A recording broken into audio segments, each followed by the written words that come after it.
সেটির কোনো আমরা দিক নির্দেশনা কিংবা কোনো ধরনের সহযোগিতা আমরা কারো কাছ থেকে পাচ্ছি না। কাজেই আমরা আজকের এই অনুষ্ঠানে আমরা একটু আলোকপাত করব সমস্যার দিকে না তাকিয়ে কি ধরনের নীতিগত সহায়তা আমাদেরকে সাহায্য করবে। ছোট ছোট জিনিস আমাদের চাওয়ার আছে, ছোট ছোট জিনিসগুলো, বড় বড় যে জিনিসগুলো আমাদেরকে বিগ পিকচারে যে জিনিসগুলো আমাদেরকে ফোকাস করতে হবে, যাতে করে আমরা আমাদের দেশের অর্থনীতিকে আগিয়ে নিয়ে যেতে পারি। ইন্টারেস্ট রেট ব্যবসায়ীদের একটি দাবি, আগামীতে যেন কোনো প্রশাসক কোনো বিজিএমই বিকিএমই কিংবা এফবিসিতে আর না বসে। আমাদের বিজিএমইর প্রশাসক আমাদের বিজিএমই কি ক্ষতি করে গিয়েছেন তারা আমরা সবাই জানি। ইনশাআল্লাহ আমাদের এই ধরনের প্রশাসকের দুর্ভাগ্য আর হবে না, এই আমরা আশা করব। এবং আমি এই মঞ্চ থেকে একটু দাবি করব যে আমাদের যেসব ইন্ডাস্ট্রিরা 10 বিলিয়নের উপরে দেশের ইকোনমিতে কন্ট্রিবিউট করে, সেই অ্যাসোসিয়েশনের প্রেসিডেন্টকে মন্ত্রী পর্যাদা দেওয়ার জন্য আমাদের সকলের একটি দাবি উঠাতে হবে।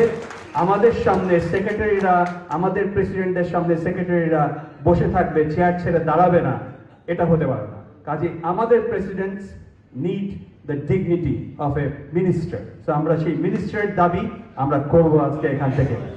এই ব্যাপারে আমি আমাদের আবার সবকিছুর জন্য আলোকপাত করে আমাদের বিভিন্ন সমস্যার জন্য আলোকপাত করার জন্য আমরা একটু পিছনে ফিরে যাই। কারণ বহু শ্রমের বিনিময়ে, বহু লোকের শ্রমের বিনিময়ে আমাদের ব্যবসায়িক সেক্টর আজকে এইখানে এসে দাঁড়িয়েছে, এ বটমলেস বাস্কেট থেকে থ্রাইভিং ইকোনমি। এটির দায় দায়িত্ব সরকার যতই নিতে চাক, কিন্তু আমাদের এন্টারপ্রেনিয়ররা এটার বেশিরভাগ ভার বহন করেছে। আমাদের কর্মী বাহিনী যারা কাজ করে তারা এটার বেশিরভাগ ভার বহন করেছে। আমি জাস্ট কনটেক্সট এই কারণে বলবো, কারণ আমি বিজিএমির প্রাক্তন সভাপতি রফিক ভাইকে এসে কিছু বক্তব্য তার জন্য অনুরোধ করবো, তার এক্সপিরিয়েন্স শেয়ার করার জন্য। পোশাক শিল্পের মালিকবৃন্দ, অন্যান্য ব্যবসায়িক নেতৃবৃন্দ, ইলেকট্রনিক এবং প্রিন্ট মিডিয়ার আমার সম্মানিত ভাইরা, আজকের এই অনুষ্ঠানটি একটি ব্যতিক্রমী অনুষ্ঠান।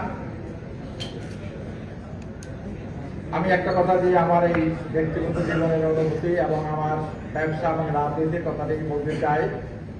কথাটা হলো এরকম, কি যাতনা বিষে বুঝে বিষে কিসে তবু আসে বিষে ধ্বংসেনে যাবে। অর্থাৎ কাউকে যদি সাপে দংশন না করে সাপের বিষের ব্যথা কি সেটা কিন্তু বুঝবে না। আমি একজন পোশাক শিল্পের মালিক হিসাবে বিগত 33 থেকে 34 বছর যাবত এই শিল্পের সাথে জড়িত আছি। আমি আমার জীবনের প্রত্যেকটি মাস, প্রত্যেকটি বছর, প্রত্যেকটি দিন অত্যন্ত কষ্ট এবং লড়াই করে আমি এই শিল্পের সাথে পায়ে পায়ে আজকে এই দীর্ঘ সময় আমি পার করে এসেছি। তো আমি আমার জীবন যৌবনের সমস্ত কিছু এই শিল্পকে দিয়েছি। আমি আমার অর্জনের সবটুকু এই শিল্পে বিনিয়োগ করেছি। আমার এই বিনিয়োগ, আমার এই চেষ্টা, আমার এই সাফল্যের পিছনে আমার যে কষ্ট, এই কষ্টটি কিন্তু কেউ কখনো স্বীকার করে নাই, কখনো আমাকে স্বীকৃতি দেয় নাই, কখনো আমাকে সম্মান করে নাই।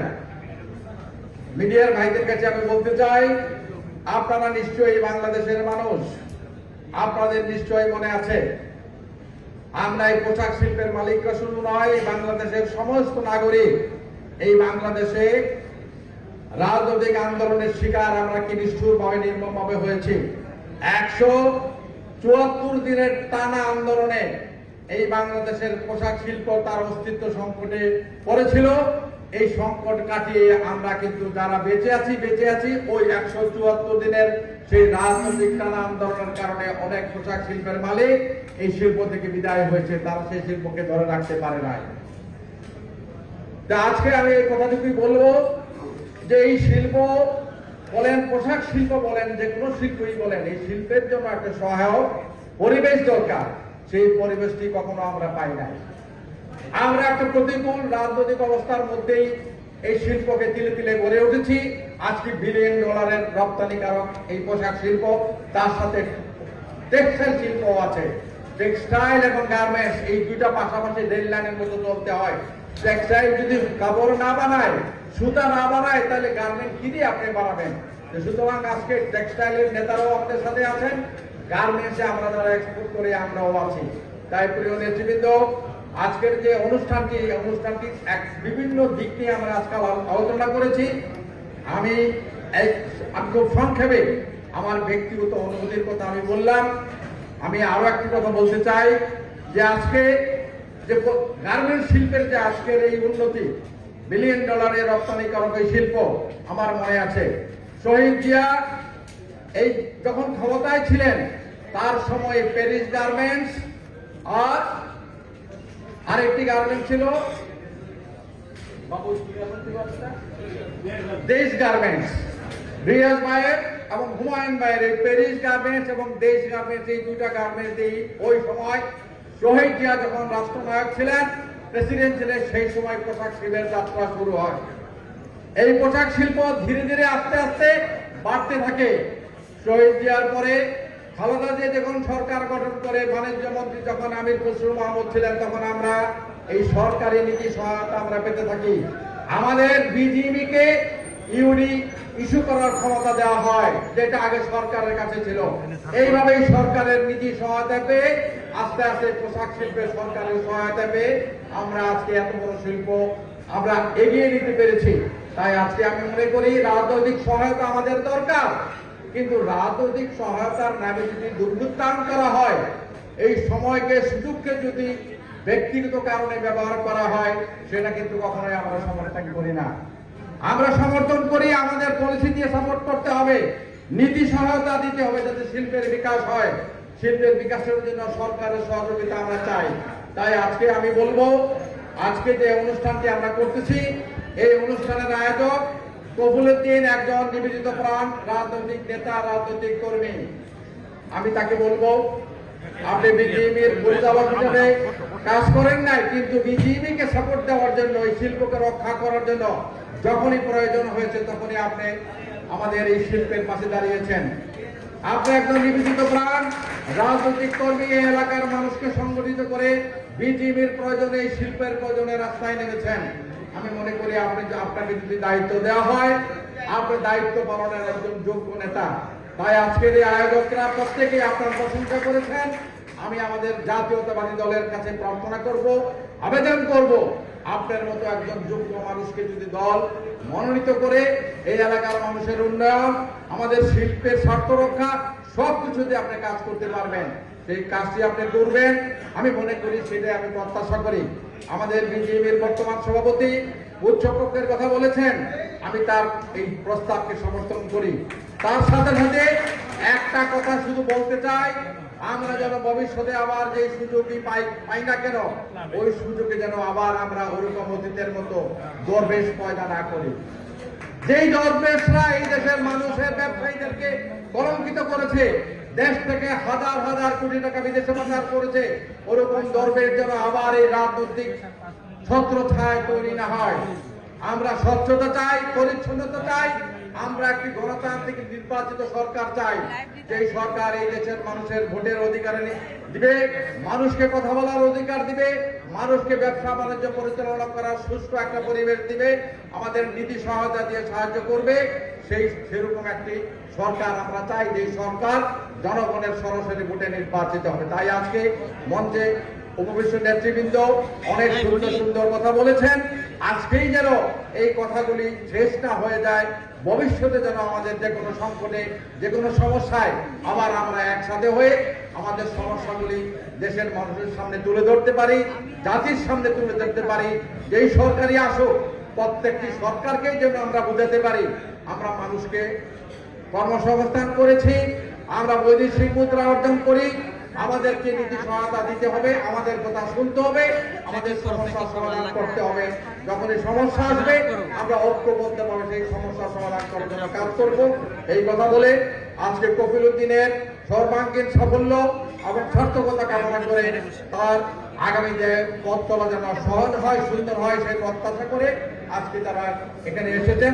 তাদের সবাইকে আমি আমার ব্যক্তিগত পক্ষ থেকে এবং কফিলউদ্দিন পক্ষ থেকে আরেকবার সাধুবাদ জানিয়ে, ধন্যবাদ জানিয়ে আমি আমার বক্তব্য শেষ করলাম।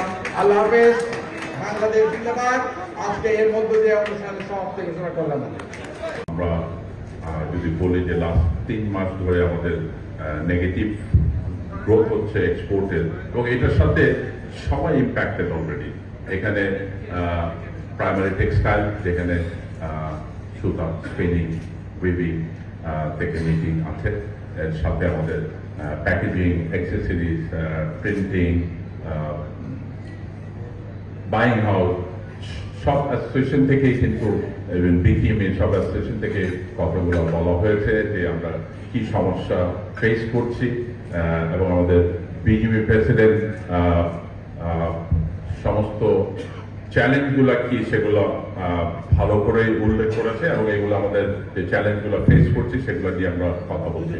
আমাদের এই যে নেগেটিভ গ্রোথের কারণে কিন্তু অলরেডি আমাদের প্রাইমারি টেক্সটাইল একটা একটা করে তারা প্রচন্ড লস দিচ্ছে, বেশ অনেকদিন ধরে লস দিচ্ছে, এবং অনেকগুলো স্পিনিং মিল বন্ধ হয়ে গেছে অথবা আন্ডার ক্যাপাসিটিতে রান করছে। এর সাথে সাথে প্যাকেজিং ইন্ডাস্ট্রিজ একই অবস্থা।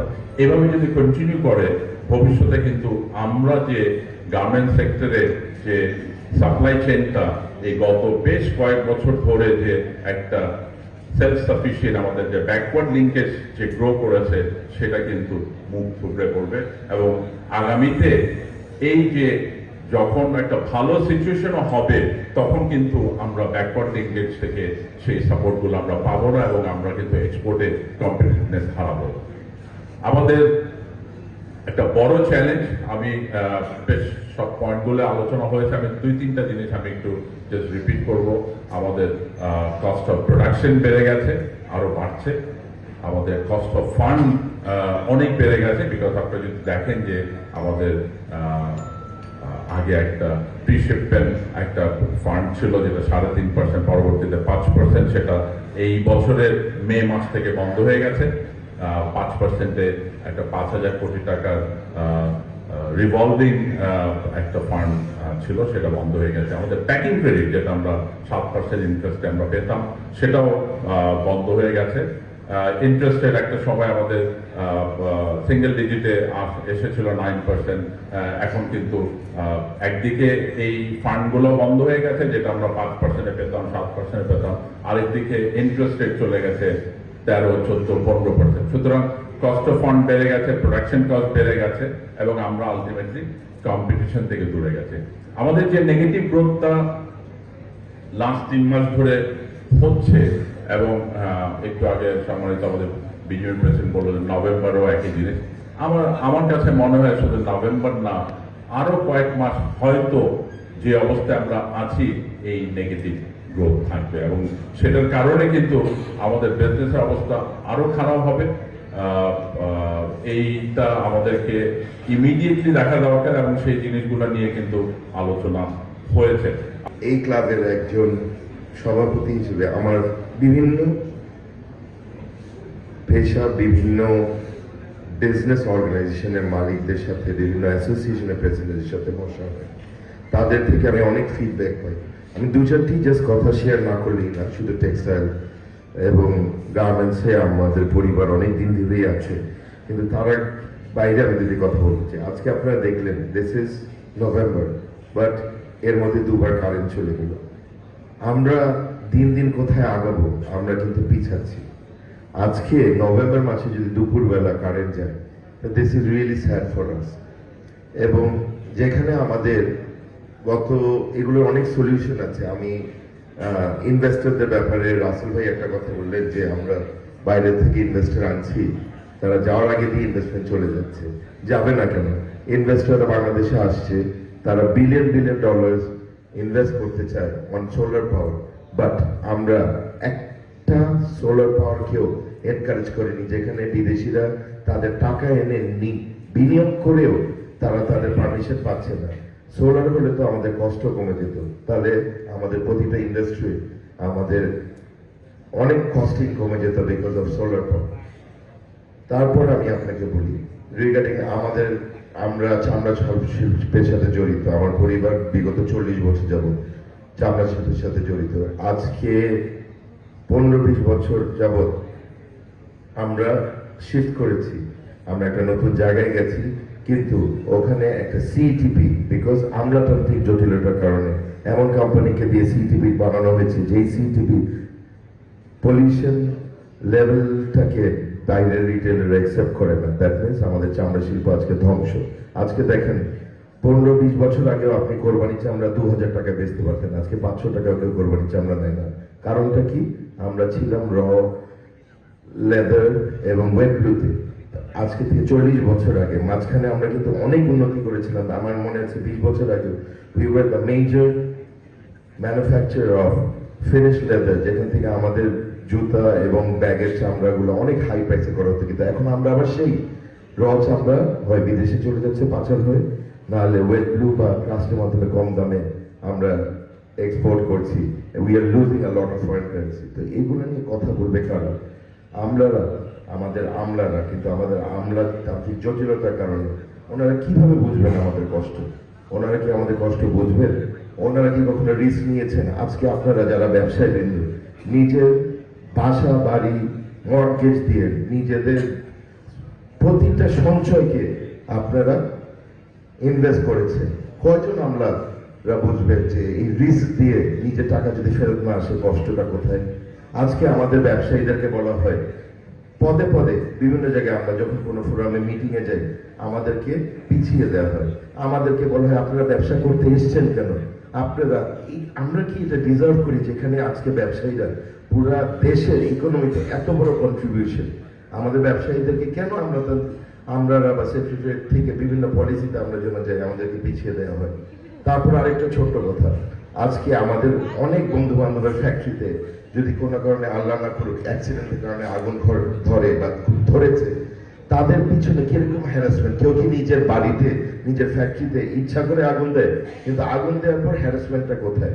আর আজকে Uttara airport, the most secure zone, যেখানে আমাদের কত মাল পুড়ে গেছে, বিং আ সিকিউর এরিয়া, কয়জন জবাবদিহি করেছে? Where is there compliance standard? এই ফায়ার ফাইটিং ইকুইপমেন্টস কিভাবে এইভাবে আগুন ধরলো যেটা কেউ নিভাতে পারলো না? কেন ওনাদেরকে তো আমরা কেউ কোশ্চেন করতে পারছি না? আপনারা সাংবাদিক বাইরে একটু জিজ্ঞেস করেন। আপনারা যেমন আমাদের ব্যবসায়ীদের কারো ফ্যাক্টরিতে আগুন ধরলে আমাদেরকে জিভে জেরা করেন, একটু জেরা করেন না কেন? এত বড় একটা এয়ারপোর্ট, কেন একটা প্রপার অগ্নি নিরাপদ সিস্টেম আমাদের এয়ারপোর্টে নেই? আজকে আমরা ব্যবসায়ীদের কেন প্রতিটা জায়গায় সবকিছু কোয়েশ্চেনের শিকার হবো? আপনারা সবাইকে জড়িত করেন। আমরা আমাদের এই ইন্ডাস্ট্রি, আমাদের প্রতিটা ব্যবসায়ী সংগঠন একত্রে মিলে আমরা দেশটাকে এগিয়ে নিয়ে যেতে পারবো। এর জন্য আমাদের সবার একসাথে আগাতে হবে। আমরা প্রতিটা পদে পদে গত 17 বছর ধরে ঘুরেছি। ভেবেছিলাম এই 1 বছর 1.5 বছরে আমাদের অনেক অনেক আশা নিয়ে আমরা যে বাসা বেঁধেছি, বাট আমরা কিন্তু আসলে হতাশ। এই 1.5 বছরে আমরা কিছুই পাইনি।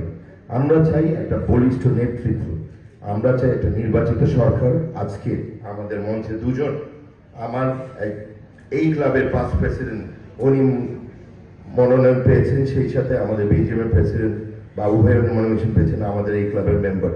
I have seen that. আমাদের কালাম সাহেব এই ক্লাবের জন্য যেভাবে ফাইট করেছেন, ওনার ব্যবসার জন্য ফাইট করেছেন, উনি ইন্ডাস্ট্রি পিছনে কন্ট্রিবিউট করতে যে নিজের ব্যবসায় অনেক সাফারও হয়েছেন, কিন্তু নিজের ব্যবসায়িক ইন্টারেস্ট কখনো দেখেননি। বাবু ভাইও সেই, সবাই এখানে যারা নেতৃত্বে আছেন, কিন্তু 17 বছরে যারাই নেতৃত্বে এসছেন নিজের পার্সোনাল বেনিফিটটা আগে দিয়েছেন, ইন্ডাস্ট্রি বা কমিউনিটিকে দেখেননি। আমি আশা করি এখন আগামীতে যারা নেতৃত্বে আসবেন তারা ব্যবসায়িক সবার ইন্টারেস্টটাকে দেখিয়ে দেশকে এগিয়ে নিয়ে যাবেন। আর কফিল ভাইয়ের কথা না বললেই না, এই অঞ্চলে Uttara being the most prominent industry, আজকে ঢাকা শহর কিন্তু দক্ষিণ থেকে উত্তরের দিকে যাচ্ছে। উত্তরে is the gateway to Gazipur and the entire community, যেখানে ইন্ডাস্ট্রিটা। উত্তরাতে অনেকগুলো এস্টাবলিশমেন্ট। সো আমাদের প্রয়োজন একটা বলিষ্ঠ নেতৃত্ব, চাই উত্তরাকে ভালোভাবে বুঝে। আমি মনে করি কফিল ভাই ইজ ওয়ান অফ দ্যাম। আমি আর বক্তব্য দীর্ঘায়িত করবো না, আমরা সকলে মিলে একসাথে আরো সুন্দরভাবে আমাদের দেশটা আসুক, আমাদের নির্বাচিত সরকার আসুক, বলিষ্ঠ নেতৃত্ব দেওয়ার জন্য আমাদের বলিষ্ঠ নেতৃবৃন্দগণ ইলেক্টেড হয়ে আসুক। আপনাদের উপর আমাদের অনেক আশা ভরসা। ধন্যবাদ সবাইকে। সেই সুবাদে আমরা খুবই আশাবাদী যে উনি এখানকার নমিনেশন পাবেন এবং এখান থেকে উনি কম্পিট করে বিজয়ী হবেন। ধন্যবাদ। আসসালামু আলাইকুম। ভাই বোনদের সামনে এসেছিলাম, কিন্তু যেটা হয়েছে যে ওই জায়গাটা থেকে ফোকাস অন্য জায়গায় চলে গেছে, যে প্রধান উপদেষ্টা আমাদেরকে সময় দেননি গত 3 মাস ধরে চেষ্টা করার পরেও। এটাই বাস্তবতা, সময় দেননি। এটা বলা যদি অপরাধ হয়ে থাকে, তাহলে এই অপরাধ আমি বারংবার করতে থাকবো। এনার্জি ইস্যু আছে, এনার্জি ইস্যু নিয়ে আমরা কথা বলছি। ঢাকা চিটাং রোড এক্সপ্রেসওয়ে এবং ব্যাংক ইন্টারেস্ট রেট, কাস্টমসের সমস্যা। এখন আমাদেরকে এলডিসি গ্র্যাজুয়েশন নিয়ে এক ধরনের চাপিয়ে দেওয়ার চেষ্টা করা হয়েছে। আমরা বলেছি আমরা প্রস্তুত না, ওরা বলছেন যে এটা হয়ে গেলে আপনারা আপনি প্রস্তুত হয়ে যাবেন। আমরা বলছি না, এটা হয় নাই। আপনারা যে এলডিসি গ্র্যাজুয়েশন যে প্ল্যান করছেন 157টা পয়েন্টের মধ্যে সবগুলোই হলো ফিউচার ট্রেন্ডস। আজ পর্যন্ত একটা পিটিএ, এফটিএ, ইপিএ কিছুই হয় নাই, সবগুলি করিতেছি। তো হয় নাই, তো যখন হবে তখন গ্র্যাজুয়েটেড হন। আমি যারা সম্মানিত অ্যাডভাইজার, যারা খুব বেশি ইগার টু বি গ্র্যাজুয়েটেড, এখনই তাদেরকে বলে দিয়েছি বিজেপির পক্ষ থেকে যে আমাদের 4টা সমস্যার সমাধান করে দেন, আজকে কালকে গ্র্যাজুয়েটেড হয়ে যাবে। একটা হচ্ছে এই আমাদের ব্যাংক ইন্টারেস্ট রেট, এটা সিঙ্গেল ডিজিটে নামান, অথবা আমাদেরকে লো কস্ট ফাইন্যান্স দিবেন, which should be maximum 5 to 6%। Dhaka Chittagong road expressway করে দেন, কালকে করে দিবেন, যেন 4 ঘন্টায় যাওয়া যায়, তাতে করে দৈনিক 2বার শিপমেন্ট দেওয়ার সুযোগ হবে। এনার্জি ইস্যু, আমরা সামনের দিকে এগোতে চাইলে পোশাক শিল্পে এনার্জি রিকোয়ারমেন্ট কম, কিন্তু ব্যাকওয়ার্ড লিঙ্কেজ প্রয়োজন। এই এনার্জি ইস্যুর প্রবলেমটা সলভ করে দেন, and law and order situation, এগুলো সলভ করে দেন, কালকে গ্র্যাজুয়েটেড হয়ে যান, কোনো সমস্যা নাই। কিন্তু এটা তো বাস্তবতা, যেটা চাইলেই আজকে সমস্যার সমাধান হবে না। এখন করণীয় এই মুহূর্তে যেটা, সেটা হচ্ছে আমরা বিজনেস কমিউনিটি, বিজনেস অ্যাসোসিয়েশন থেকে যতই কথাবার্তা বলি, সরকারে যারা থাকেন বা থাকবেন তাদের সাথে যদি আমাদের ইন্টারাকশন না হয়, তারা যদি আমাদের সমস্যাটা না বুঝে, তাহলে কখনোই এই সমস্যার সমাধান হবে না। এখন বাই ডেফিনেশন এই সরকার হচ্ছে ইন্টারিম, এবং এই মুহূর্তে আমি মনে করি যে এই সরকারের সাথে আর এইগুলো নিয়ে কথাবার্তা বলে খুব একটা লাভ হবে না। বাট ফার্দার যেন ড্যামেজ না হয়, সেই জন্য এই ধরনের আলোচনা আমাদেরকে চালিয়ে যেতে হবে আফটার নেক্সট ইলেকশন।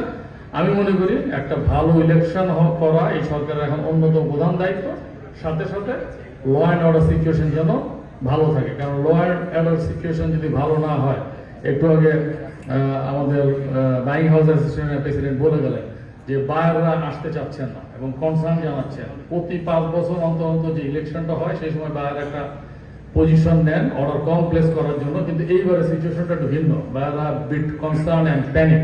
তো সেই জায়গা থেকে ল অ্যান্ড অর্ডার সিচুয়েশন যেন ফার্দার ডেটোরেট না করে, এই জন্য গভর্নমেন্টের কাজ করতে হবে, সেটার আমার এক্সপেকটেশন। এখন এখানে একটা কথা এসছে যে যারা ব্যবসায়ী কাম রাজনীতিবিদ, তারা সংসদে যে আমাদের স্বার্থ নিয়ে কথা বলতে পারেন না অথবা বলেন না, এটাই বাস্তবতা, এটাই হওয়া উচিত। এই জন্য যিনি যে আসন থেকে নির্বাচন করেন, ওই আসনের ভালো মন্দ ওই এলাকার জনগণের প্রতিনিধিত্ব করেন। 308টা আসনে ওই এলাকায় যে কেউ বলতে পারবে না, আমি তো বলতে পারবো না যে আমি তোমাদের ভোটে নির্বাচিত, আমি আপনাদের ভোটে নির্বাচিত হয়ে আমি বিজিএমএ মেম্বার, অর্থাৎ ব্যবসায়ীদের স্বার্থ সংরক্ষণ করবো এবং যে কথা বলবো। আমাকে ওই স্থানীয় সমস্যা, স্থানীয় জনগণের কথা, তাদের ভালো মন্দের কথা বলতে হবে। অ্যাট দ্য সেম টাইম যেগুলো কমন ইস্যু, যেটা জনগণ সবার দ্বারা উপকৃত, শিক্ষা ব্যবস্থা, কৃষি উন্নয়ন, স্বাস্থ্য ব্যবস্থা, এইগুলো নিয়ে কথা বলতে হবে এবং ব্যবসার কথাও কমনলি বলতে হবে। এখন অতীতের বাস্তবতা হচ্ছে আমাদের যে ব্লেম করা হয় যে জাতীয় সংসদে সার্টেন পার্সেন্টেজ, মোর দেন 50% ব্যবসায়ী। বাস্তবতা তো ভিন্ন। আমরা ব্যক্তি জীবনে কারো কারো হয়তো একটা আইডেন্টিটি, কারো কারো একাধিক আইডেন্টিটি। আমার 2টা আইডেন্টিটি বা 3টা আইডেন্টিটি। একটা প্রথম হচ্ছে আমি একটা রাজনৈতিক দলের কর্মী, একই সাথে আমি একজন শিল্প উদ্যোক্তা। তো আমাকে যদি এখন বলা হয় যে আমি ব্যবসায়ীদের প্রতিনিধিত্ব করি, এটা আমি অ্যাকসেপ্ট করবো না। কারণ আমার রাজনীতি তো এমন না যে হঠাৎ করে এসে আমি বিজিএমএ প্রেসিডেন্ট হিসাবে আমি নমিনেশন পেয়ে গেছি। আমি 18 সালে নমিনেশন পেয়েছিলাম। আমার রাজনৈতিক ক্যারিয়ার লম্বা, যেমন আমাদের কপিল ভাইয়ের রাজনৈতিক ক্যারিয়ারও লম্বা। কোর্টের বারান্দায় ওনার সাথে আমার একাধিকবার, হাইকোর্টের বারান্দায় শয়ে আমাদের নেতা কর্মীর জামিনের জন্য ওনার সাথে আমার একাধিকবার দেখা হয়েছে। তো ওনার ব্যবসায়ী পরিচয় সেকেন্ডারি, প্রাইমারি হচ্ছে উনি একজন পলিটিক্যাল নেতা বা কর্মী। সেই হিসাবেই যে ওনার যে অবস্থান প্লাস এই স্থানীয়, তার সেই হিসাবেই নমিনেশন পাওয়া উচিত। বাট এটা আমাদের দলের নীতি নির্ধারণী বিষয়, এটা চাইলেই আমি তো আর এখানে কোনো ব্যাপার বলতে পারবো না। আমার সাথে তার সম্পর্ক হইলো ওস্তাদ আর সাগরেদ, কে কার ওস্তাদ আমি জানি না। আমি তার ওস্তাদ না, উনি আমার ওস্তাদ, জানি না। এখন আমরা বিজিএমইএ থেকে আমার থেকে যে কোনো সমস্যার কথা বলি, সমস্যার সমাধান দেওয়ার চেষ্টা করি। কারণ সমস্যার কথা কিন্তু সবাই বলতে পারি আমরা, হ্যাঁ, সমাধানও আমাদের দেওয়া উচিত। যেমন আমাদের অবস্থানটা কি, যে বিজিএমএ সভাপতি, বিটিএম এর সভাপতি, তাদের প্রতিমন্ত্রীর মর্যাদা থাকতে হবে, সেক্রেটারির মর্যাদা থাকতে হবে, মন্ত্রীর মর্যাদা থাকতে হবে। আমি এটার সাথে একমত না।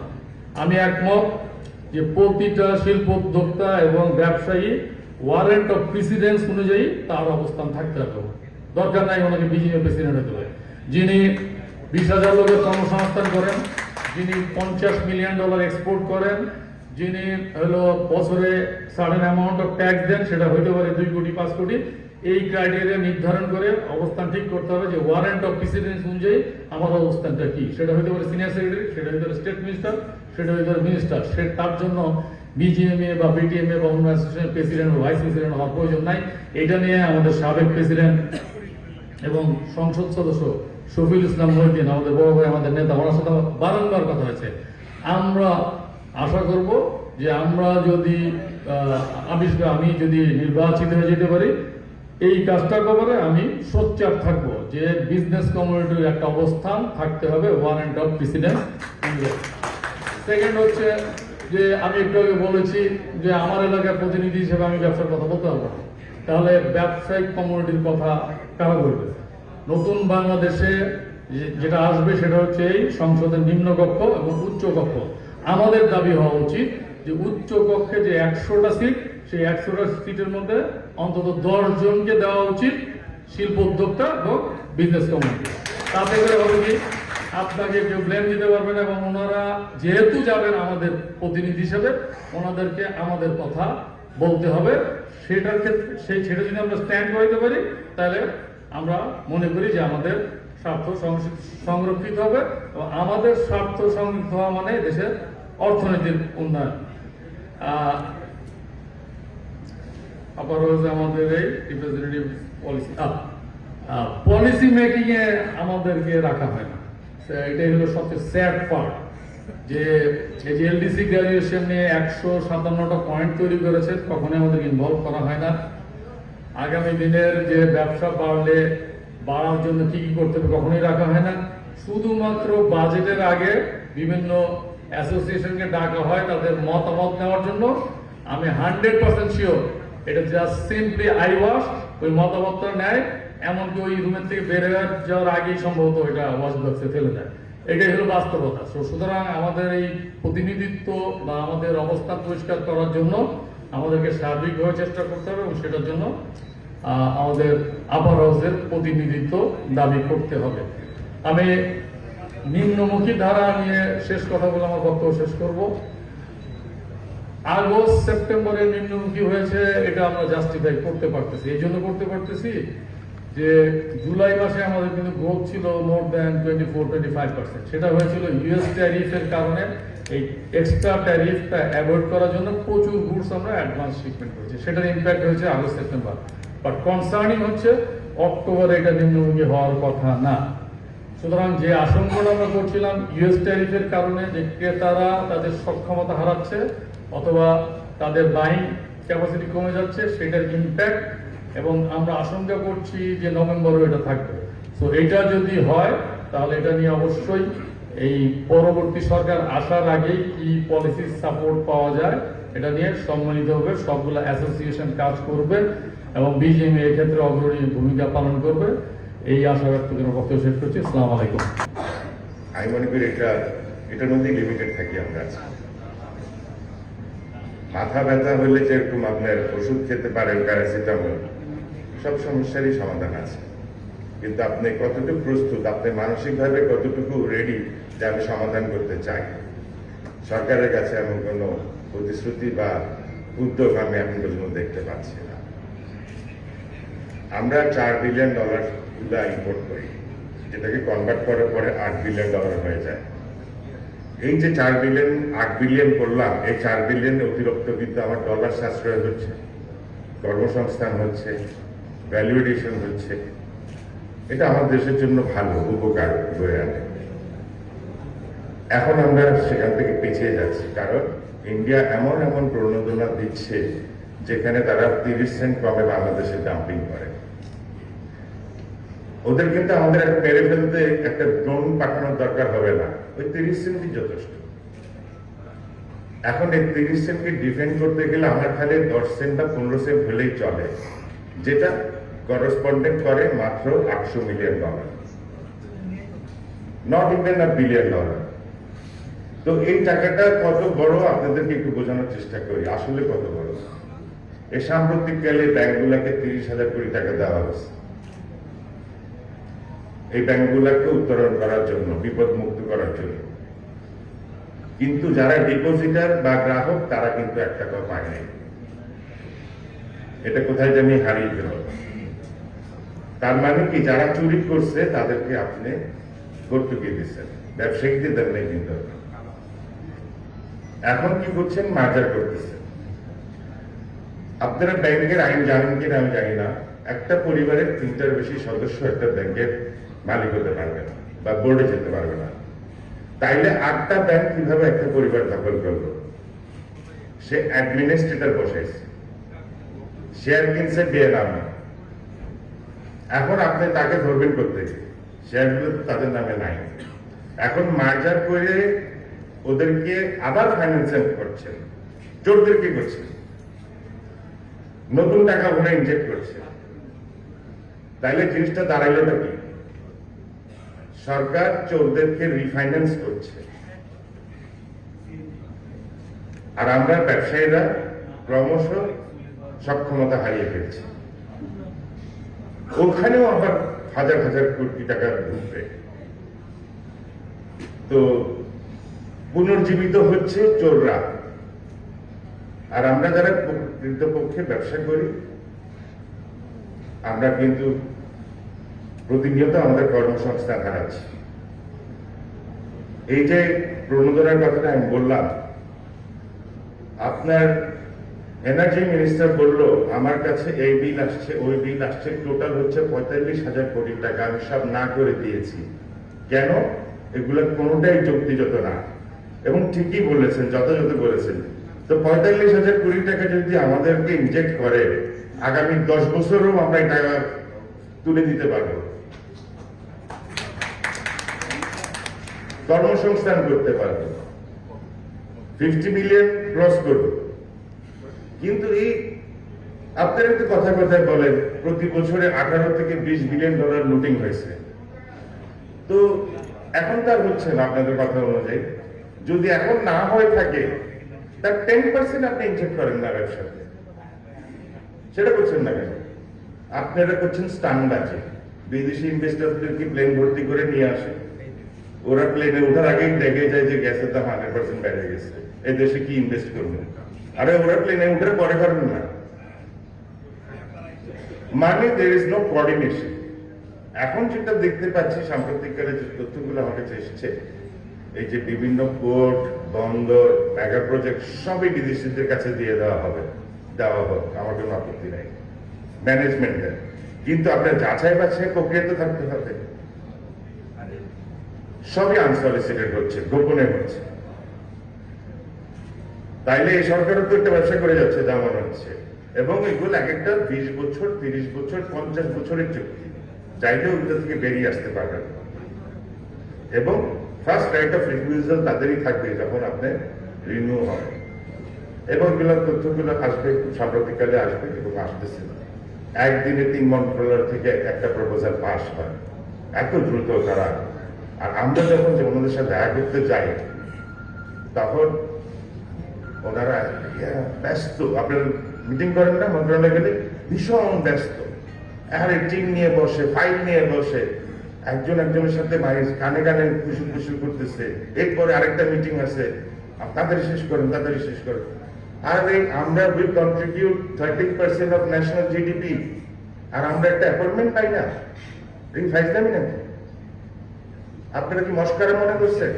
যে সেক্টর 13% জিডিপি কন্ট্রিবিউশন করে, তার মানে প্রতি 10 জনের মধ্যে 1.5 জনের জীবিকা কিন্তু এই সেক্টর থেকে আসে। আপনি এক টেবিলে 10 জন করে বসেন না, তার মধ্যে দেখবেন যে 1.5 জনের জীবিকাই কিন্তু টেক্সটাইলের নারী থেকে আসে। It is not to be underestimated. আর এই সেক্টরটা আজকে একটা ঝুঁকিপূর্ণ জায়গায় আছে এবং এটাকে উত্তরণ করা সম্ভব।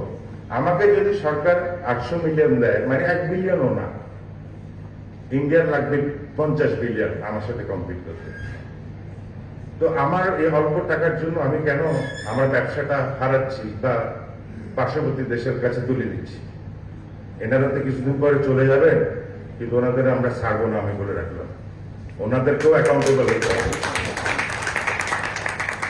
আমি আমার সেক্টর থেকে লিপিবদ্ধভাবে হিসাব কিতাব করে প্রস্তাব পাঠিয়েছি এবং এবার আবার প্রস্তাব পাঠাবো, কি করলে কি হবে না হবে। এটা হয়তো ওনারা আজকে টেবিলে ঢুকে রাখবেন, ড্রয়ারে ঢুকে রাখবেন, কিন্তু ওনারা যখন গদি ছাড়বেন ওনাদেরকেও আমরা কাঠ করে আনাম। আপনি কেন এটা করেন নাই? আপনি তো অনেক বড় বড় মেগা প্রজেক্ট করছেন বা বন্ধ করছেন, চুরি ঠেকাইছেন। এতই যদি উন্নয়নমূলক কাজ করে ফেলেন, টাকাগুলো গেল কোথায়?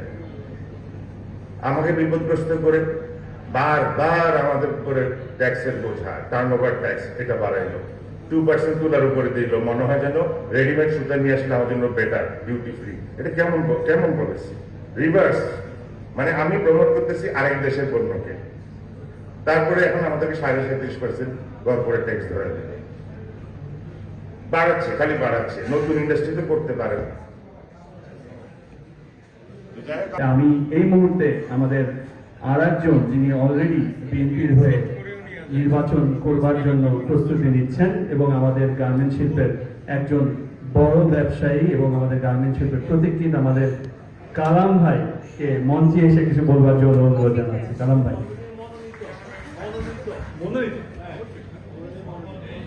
ধানের শীষ প্রাপ্ত।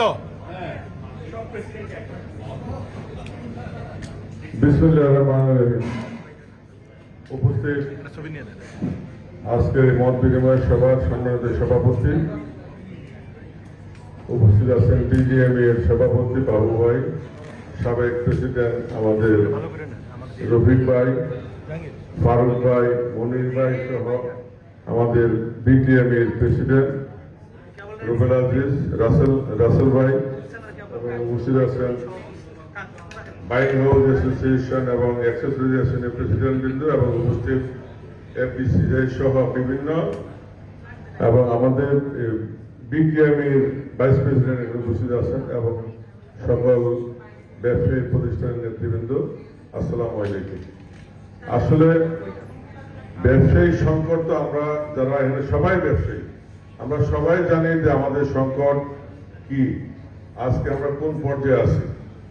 এই সংকটের নিয়ে আগামী যে 2 মাস পরে যে জাতীয় সংসদ নির্বাচন অনুষ্ঠিত যাচ্ছে, তার আগে আমার মনে হয় না আমরা এখান থেকে আমাদের সংকটের উত্তরণ হবে, যেটা সত্য কথা। আমি মনে করি এটা আমার ব্যক্তিগত অভিমত। তাই আমি উপস্থিত সকল নেতৃবৃন্দকে জানাবো, আসুন আগামী জাতীয় সংসদ ত্রয়োদশ জাতীয় সংসদ নির্বাচনে আমরা নির্বাচনমুখী হই। নির্বাচনে আমি আমার দলের কথাই বলবো, যেহেতু আমার দল আমাকে নমিনেশন দিয়েছে, আমি জাতীয়তাবাদী দল বিএনপির একজন নমিনেশন পেয়েছি কুমিল্লা 9 লাকসা মনোনয়ন থেকে। আমি চাইব উপস্থিত আমার নেতৃবৃন্দ যারা আছেন এখানে সবাই মিলে আগামী দিনে ত্রয়োদশ জাতীয় সংসদ নির্বাচনের ধানের শীষে যদি ভোট দেন, সকল সমস্যার সমাধান হবে ইনশাআল্লাহ। আর এই যে ঢাকা 18 সবচেয়ে 300 আসনের মধ্যে সবচেয়ে ইম্পর্টেন্ট আসন ঢাকা 18। কি কারণে? এখানে আন্তর্জাতিক বিমানবন্দর, কার্গো ভিলেজ, বিশ্ববিদ্যালয়, শিক্ষা প্রতিষ্ঠান, বিজিএমইএ, ক্লাব, সোসাইটি, মানুষ থেকে শুরু করে ঢাকা শহরের অর্ধেক কিন্তু এই উত্তরায়, ইন্ডাস্ট্রি থেকে শুরু করে উন্নত মানের শিক্ষা প্রতিষ্ঠানগুলো সবগুলো কিন্তু এই উত্তরাতে। এই জন্য উত্তরে আমরা যদি 300 আসনের মধ্যে গুরুত্বপূর্ণ আসন ধরি, সবচেয়ে বেশি সেটা হলো উত্তরা। আমার মনে হয় টপ 3-র মধ্যে একটি আসন হবে বলে আমি মনে করি। তো আমরা ইতিমধ্যে আমার দল 237টি আসনে যোগ্য প্রার্থীকে মনোনয়ন দিয়েছে। আমি আমার দলকে বলবো, অনুরোধ করবো বিনয়ের সহিত, এই এলাকার সবচেয়ে পরিচিত ব্যবসায়ী হিসেবে প্রতিষ্ঠিত আর রশিদ গ্রুপের আমাদের কফিল, আমার ছোট ভাই, এবং রাজনীতিবিদ হিসেবে তার জন্মস্থান এখানে, এই মাটিও মানুষের যার জন্ম, তাকে যদি বিবেচনা করা হয় তাহলে আমি মনে করি যে উত্তরাবাসী এবং এই সেক্টর, এই ঢাকা 18-তে আমরা যারা আছি, এই প্রতিষ্ঠান সবগুলো উপকৃত হবে বলে আমি মনে করি। যদি সম্ভব হয় যাতে ওনাকে বিবেচনা করা হয়, যদি সম্ভব হয় যাতে ওনাকে বিবেচনা করলে আমরা উপকৃত হব, উত্তরাবাসী উপকৃত হব, এবং এতগুলো প্রতিষ্ঠান ABGM বন্ধন থেকে শুরু করে আমরা সবাই উপকৃত হব। কারণ তার জন্ম এখানে, সকল মানুষ তাকে সকালে বিকেল 24 ঘন্টা তাকে পাবে, এবং সে দীর্ঘদিন ছাত্র দল থেকে এই দলের জন্য কষ্ট করে আসছেন। আমরা সবাই মিলে তার জন্য দোয়া করি, এই আশা ব্যক্ত করে আমি আমার বক্তব্য শেষ করি। আজকের প্রোগ্রামে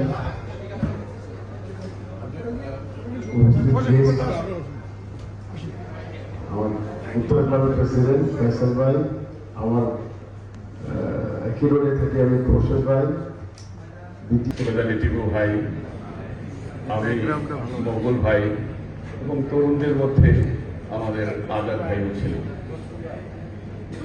অনেকেই হারিয়ে গেছেন, তাদেরকে স্মরণ করি আজকে, যে তাদের ফেলে আসা এবং আমাদের ফেলে আসা বিজিএমই নিঃসন্দেহে অনেক দূর এগিয়ে গেছে, এবং আপনাদেরকে নিয়ে আমরা প্রশংসা করি যে আপনারা আমাদের সেই হালটা ধরে রেখেছেন এবং বিজিএমকে শীর্ষ একটা অবস্থানে নিয়ে দাঁড় করিয়েছেন।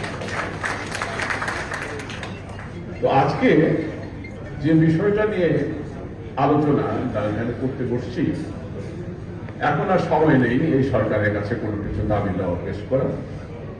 কারণ এদেশের আমরা জানি যে education is the backbone of the nation, এটা কিন্তু অনেক আগেই ভেঙে দেওয়া হয়েছে। তারপরে ছিল অর্থনীতি, এবং সেই অর্থনৈতিক চালিকা শক্তি বিজিএম এর উপরই আজকে আক্রমণ এবং পোশাক শিল্পের উপর আক্রমণ, এবং এটাও হয়তো ভেঙে যাওয়ার অবস্থা। তো সেখানে যদি এই মুহূর্তে আপনাদের শুধু একটি দাবি হওয়া উচিত আমি মনে করি, সেটা হচ্ছে জাতীয় নির্বাচন। সমস্ত দাবিকে উপেক্ষা করে এখন আপনারা কিভাবে জাতীয় নির্বাচনে সরকারের কাছ থেকে আদায় করবেন, সেইটার চিন্তা চেতনা কি সামনে আনতে হবে, আদারওয়াইজ এ দেশে বাঁচানো যাবে না। আপনারা নিঃসন্দেহে বুঝতে পারছেন যে একটা অশনি সংকেত আমরা পাচ্ছি, যেন নির্বাচন যেন দেশে না হয়, আবার যেন 1/11-এর মতো সৃষ্টি হয়। তার থেকে কিভাবে আমাদের উত্তরণ করতে পারি, সেই ঐক্যবদ্ধতাই আজকে আমাদের প্রয়োজন। আজকে জিয়া রহমান সাহেবের সেই হাত ধরেই কিন্তু এই পোশাক শিল্পটি এগিয়ে আসছে।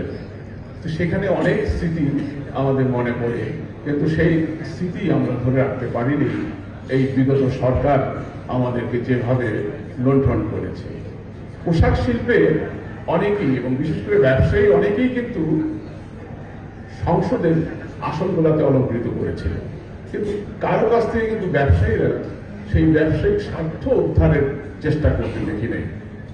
এবার আসা যাক আপনার এফবিসিসিআইকে একেবারে ভেঙে মার করা হতে হবে। আমি প্রায় 10 বছর টানা ডাইরেক্টর ছিলাম, পরিচালক ছিলাম। তো সেখানে আমি দেখেছি আমাদের দাবি কিন্তু সুন্দরভাবে উপস্থাপনায় সমস্ত সরকারি মেনে নিয়েছে, কিন্তু এখন কিন্তু কোনো দাবি কিন্তু সঠিকভাবে উপস্থাপন করা হয় না। নিজের ব্যাংক লোন, নিজের টিভি চ্যানেল, এইগুলি নিয়ে তারা ব্যস্ত থাকে। তো সেই পরিপ্রেক্ষিতে আমি মনে করি যে আমাদের নিজস্ব ব্যক্তিত্বে একটা সংসদের আসনে আমাদের ব্যক্তিকে উত্তরা থেকে আনা বাঞ্ছনীয় মনে করি। 2008 সালে আমার এই তরুণ বন্ধু কফিল সাহেব বোর্ডে যে সে তখন ম্যাডাম খালেদা জিয়াকে বলেছিল যে খুরশিদ ভাইকে 2008 থেকে নমিনেশন দেয়। আমাকে প্রাথমিকভাবে সেটা নির্বাচিত করা হয়েছিল, কিন্তু পরবর্তীতে আমার স্বাস্থ্যগত কারণে আমি সেই করি নেই।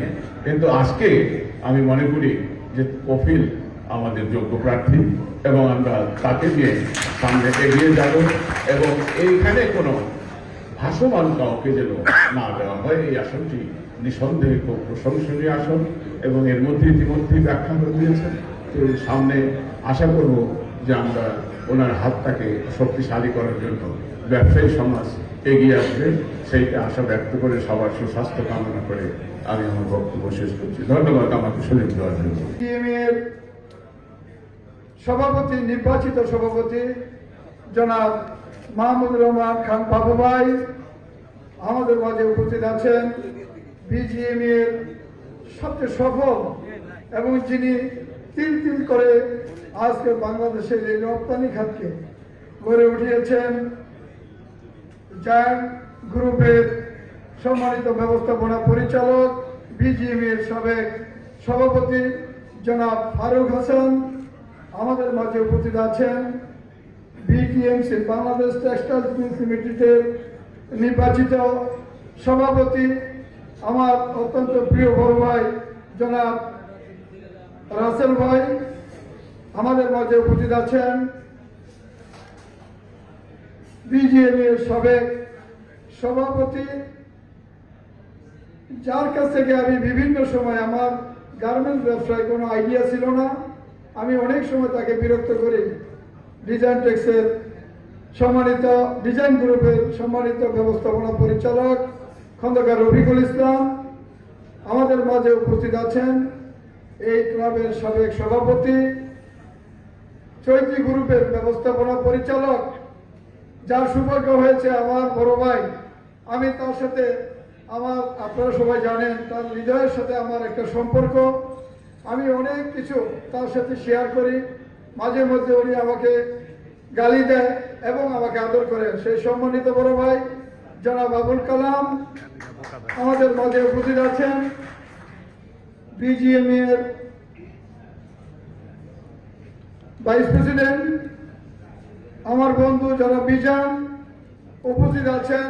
অ্যাক্সেসরিজ অ্যাসোসিয়েশনের সভাপতি শাহরিয়ার ভাই আমাদের মাঝে উপস্থিত আছেন। প্লাস্টিক ইন্ডাস্ট্রিজের নির্বাচিত সিনিয়র সহসভাপতি জনাব ইকবাল ভাই আমাদের মাঝে উপস্থিত আছেন। আমার এক সবচেয়ে বড় বন্ধু, এই অনুষ্ঠানকে যিনি আমার সাথে থেকে সবচেয়ে বেশি সহযোগিতা করেছে, আমার ভাই, আমার বন্ধু জনাব বিজিএম এর বিজিবিএ সভাপতি জনাব মোফাজ্জল হোসেন পাবেল আমাদের মাঝে উপস্থিত আছেন। এই ক্লাবের সম্মানিত সভাপতি ফয়সাল তাহের আমাদের মাঝে উপস্থিত আছেন। আমার অত্যন্ত প্রিয় শ্রদ্ধেয় মুরব্বী, এই এলাকার স্থায়ী বাসিন্দা জনাব খোরশেদ আলী মোল্লা সহ আমার প্রাণপ্রিয় ব্যবসায়ী ভাই বোনেরা, আমি আজকে বক্তৃতা দিতে চাচ্ছি না। আমি আপনাদের সাথে জীবনে আমি অনেক বক্তৃতা দিয়েছি। আমি আপনাদের সাথে আমার প্রাণ খুলে আমার ভাষায় আমি 2-4টি কথা বলে আমি আমার বক্তব্য শেষ করতে চাই। প্রিয় ব্যবসায়ী ভাইয়েরা, আজকে আমি আসলে গার্মেন্টস ব্যবসাটা আমি অল্প সময় শুরু করেছি। 2009 সাল থেকে আমি শুরু করেছি। আমি যদি বুঝতাম যে এই গার্মেন্টস ব্যবসা এত কঠিন, তাহলে হয়তো আমি এই সেক্টরে যেতাম না। কারণ এত রক্তক্ষরণ, আমাদের এত সমস্যা, আমরা যারা এইখানে গার্মেন্টস ব্যবসায়ীরা আছি আমরাই সেটা অনুভব করি। দেখেন, আমি তো একজন রাজনৈতিক দলের কর্মী, এইখানে যারা আজকে আসছেন সবাই ব্যবসায়ী, আমরা কেউ ছোট বড় মাঝারি শিল্পের মালিক।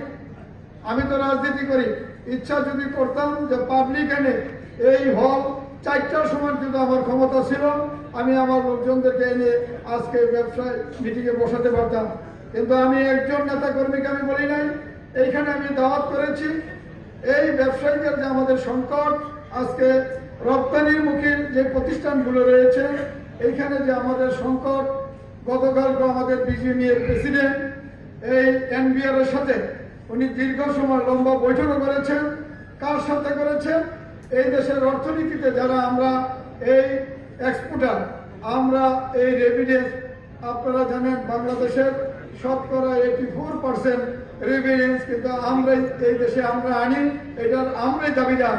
কিন্তু আমরা সরকারের কাছ থেকে আমাদের যেরকম যে চাহিদাগুলো রয়েছে আমরা কিন্তু পূর্ণাঙ্গভাবে সেটা আমরা পাই না। আজকে এখানে যারা ব্যবসায়ীরা আছেন, বিশেষ করে গার্মেন্টস ব্যবসায়ীদের উদ্দেশ্যে বলি, আমাদের যে অর্ডার গত বছর যেরকম ভাবে আমি নিজেই অর্ডার পেয়েছি, আজকের এই বছরে আমি সে থেকে অনেক কম অর্ডার পেয়েছি এবং আমি খুব চিন্তিত যে আমাদের এই সেক্টর, বিশেষ করে এই গার্মেন্টস সেক্টর কিভাবে আগামী দিনগুলো চলবে। আমি নেতৃবৃন্দের উদ্দেশ্যে বলতে চাই, আপনারা বিশেষ করে ফারুক ভাই, বাবু ভাই এখানে আছেন, রফিক ভাই আছেন, রাসেল ভাই আছেন, আমি তাদের উদ্দেশ্যে বলতে চাই অনতি বিলম্বে আপনারা সরকারের সাথে যোগ সাজস করে আমাদের ব্যবসায়ীদের আমাদের যে এরকম চাহিদাগুলো রয়েছে, আমরা আশা করি আপনারা আমাদের নেতা, আপনারা আমাদের এই সেক্টরকে টিকে রাখার জন্য আপনারা যা যা দরকার সেই কাজগুলো আমাদের ব্যবসায়ীদের জন্য করবেন ইনশাআল্লাহ। পরিশেষে আপনাদের কাছে একটি কথা বলতে চাই, আমি আজকে সত্যিকারের আমি নেতৃবৃন্দ এবং ব্যবসায়িক ভাইদের কাছে, সাংবাদিক ভাইদের কাছে আমি বলতে চাই, আমার একটি উদ্দেশ্য রয়েছে। আপনারা জানেন আমি একটি রাজনৈতিক দলের একজন নগণ্য কর্মী, কিন্তু আমার এই কর্মী আমার জীবনের প্রায় 40 বছর আমি এখানে দিয়েছি। আজকে আপনারা জানেন বাংলাদেশে আর অল্প কিছুদিন পরে একটি জাতীয় সংসদের নির্বাচন হবে। সেই নির্বাচনে আমি যেহেতু 40 বছর এখানে, আমি একজন স্থায়ী বাসিন্দা হিসাবে আপনাদেরকে সবার কাছে আমি একটি দোয়া চাই এবং আপনাদের একটি সহযোগিতা চাই যে আমি 40 বছর আমার জীবন জৈবন আমি এখানে ব্যয় করেছি। বিশেষ করে বাবু ভাই এবং কালাম ভাই এখানে মনোনয়ন পেয়ে গেছেন অলরেডি, ইনশাল্লাহ আমরা তাদের জন্য শুভ কামনা করি এবং আমরা এই কারণে করবো যে আগামী দিনে ইনশাল্লাহ ওনারা যদি পার্লামেন্টে বসে আমাদের এই সেক্টরের সবচেয়ে বেশি সুবিধা আমরা ভোগ করতে পারবো, কারণ ওনারা জাতীয় সংসদের মধ্যে দাঁড়িয়ে তারা বলতে পারবে এই সেক্টরের সুখ দুঃখের কথা। আমার মনির ভাই রয়েছে, মনির ভাই মনোনয়ন চেয়েছিল, যাই হোক মনির ভাই হয়তো পাই নাই, আমি হয়তো পাবো বা পাবো না, তাই বিদায় আমাদের যে দুজন এখানে নেতৃত্ব রয়েছে আমি মনে করি তারা আমাদের এই সেক্টরকে আগামী দিনে ইনশাআল্লাহ আগে নিয়ে যাবে, এটাই আমাদের জন্য তাদের প্রতি আমাদের শুভকামনা। আমি আপনাদের কাছে একটি দোয়া চেয়ে আমি আমার বক্তব্য শেষ করতে চাই। আমি ঢাকা 18 আসনের একজন মনোনয়ন প্রত্যাশী। গত 2 দিন আগে আপনারা জেনে খুশি হবেন যে কালাম ভাই কথাটি বলেছে যে বাংলাদেশের একটি গুরুত্বপূর্ণ আসন, সেই আসনটা হলো এখানে কিছু স্পর্শকাতর স্থাপনা রয়েছে গভর্নমেন্টের। কালাম ভাই ব্যাখ্যা দিয়েছে, আপনাদের কাছে এই জন্যই বলবো যে আমি একজন সৌভাগ্যবান ব্যক্তি। গত 2 দিন আগে আমার পার্টির প্রধান, আমাদের পার্টির ভারপ্রাপ্ত চেয়ারম্যান জনাব তারেক রহমান সাহেব আমাকে ডেকেছিল, আমার কাছে কথা শুনেছে, আমি প্রাণ ভরে তাকে আমি কথা বলার চেষ্টা করেছি এবং উনি আমার কথা শুনেছে। তা আপনারা ইনশাল্লাহ যদি আমার জন্য দোয়া করেন, আপনারা যদি আমাকে সহযোগিতা করেন, ইনশাল্লাহ আমি এলাকা থেকে মনোনয়ন পাই, আমিও কালাম ভাই, বাবু ভাইয়ের সাথে আল্লাহ যদি আমাকে সেখানে যাওয়ার সুযোগ করে দেয়, এই সেক্টরের জন্য আমি কথা বলবো ইনশাল্লাহ। সবাই ভালো থাকবেন, সুস্থ থাকবেন, সবাইকে ধন্যবাদ। আর আজকে যারা ব্যবসায়ীরা এই সংকট নিরসনের জন্য মত বিনিময় সভায় অংশগ্রহণ করেছেন তাদেরকে আমি ধন্যবাদ এবং সাংবাদিক ভাইদেরকে ধন্যবাদ জ্ঞাপন করে আমি আমার বক্তব্য শেষ করছি। সবাই ভালো থাকবেন, সুস্থ থাকবেন, সবাইকে ধন্যবাদ। বাংলাদেশ জিন্দাবাদ। আল্লাহ হাফেজ। প্রেসিডেন্ট শাহরিয়ার সাহেব এবং আমাদের বিজিবি এর প্রেসিডেন্ট পারভেজ সাহেব, এইখানে আমাদের ব্যবসায়ী সমাজের যারা কর্মদার তারা সবাই উপস্থিত আছেন। আপনারা জানেন আমরা অত্যন্ত ক্রান্তিকালের মধ্যে এই ব্যবসা তথা গার্মেন্টস ম্যানুফ্যাকচারিং ব্যবসা নিয়ে আছি। আমাদের এই ব্যবসা উত্তরণের জন্য যেসব নীতি সহায়তা দরকার, আমাদের সেই সকল নীতি সহায়তা দিতে গভর্নমেন্ট অত্যন্ত কৃপণ। আমরা আশা করি আপনাদের বলিষ্ঠ নেতৃত্বের মাধ্যমে আর আমাদের অক্লান্ত চেষ্টার মাধ্যমে এই সকল নীতি সহায়তা দিয়ে আমাদের গার্মেন্টস সেক্টরকে আমরা অদূর ভবিষ্যতে একটা সম্মানজনক অবস্থায় নিয়ে যাব। আমাদের এখানে উপস্থিত আছেন সাংবাদিক সম্প্রদায়। আপনারা জানেন আমরা ব্যবসার টাকা নিয়ে অত্যন্ত কষ্ট করে যাচ্ছি। আমাদের বিদ্যুতের ব্যবস্থা নাই, গ্যাসের ব্যবস্থা নাই, অতিরিক্ত মূল্য বৃদ্ধি, আমাদের যাতায়াতের ব্যবস্থা নাই, আমাদের গভর্নমেন্টের কোনো সরকারি সহযোগিতা নাই। এখানে বিজেপি এর অফিস, এখানেই আপনার বিজেপি এর অফিস, এখানেই বাংলাদেশে আজকে আপনার হলো দেশের 400-500 আপনার আরএনজি সেক্টরের সব সেক্টরের অফিস এখানে আমাদের একজন দক্ষ, যোগ্য এবং এই পোশাক শিল্প পরিবারের যিনি কথা শুনবেন এবং বিভিন্ন মহলে পৌঁছে দিবেন সেরকম একটা যোগ্য নেতৃত্বই চাই। আমি মনে করি সেই যোগ্য নেতৃত্ব হলো কপিল ভাই। কপিল ভাই যদি এই সেক্টরে আসে আমাদের সেক্টরে এগিয়ে যাবে। আমাদের এই সেক্টর ভালো থাকুক, সুন্দর থাকুক, আমাদের দেশ সবাই মিলে এগিয়ে নিয়ে যাই। সকলকে অসংখ্য ধন্যবাদ। যাওয়ার আগে আরেকটা কথা বলবো, আমাদের আজকে ব্যবসায়িক সমাজে হলো দেশের যে এফবিসিসিআই, সেই এফবিসিসিআইটা কিন্তু আজকে নেতৃত্ব শূন্য। শুধু আমি বলবো আজকে যারা আয়োজন করেছেন, আয়োজক এবং এখানে আমাদের আছেন হলো দেশে আরেকজন রাসেল ভাই, এফবিসিসিআই নেতৃত্বে উনি আসার জন্য চেষ্টা করছেন। আমি দুজনকেই বলবো কাগজে নয়, পাথরে নয়, মানুষের হৃদয়ে আপনারা বসবাস করবেন। সকলকে অসংখ্য ধন্যবাদ। করেছেন কিন্তু সময় স্বল্পতার কারণে এখানে ডাকতে পারছেন না, সেজন্য আন্তরিক দুঃখিত।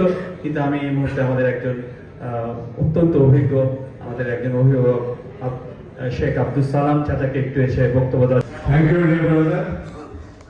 আসলে আমি যে লেখাটা দেখেছি আপনাদের পিছনে, সেটা হলো ব্যবসায়িক সংকট ও রপ্তানি নিম্নমুখী ধারা উত্তরণীকরণ। কাজে আমি প্রথমে বলবো আমাদের বিজিএমির ভিপি ফাইন্যান্স মিজান ভাইকে দিয়ে বক্তব্য শুরু করার জন্য অনুরোধ করবো। মিজান ভাই, আপনি যদি মঞ্চে এসে আমাদের একটু বক্তব্য দেন। Thank you.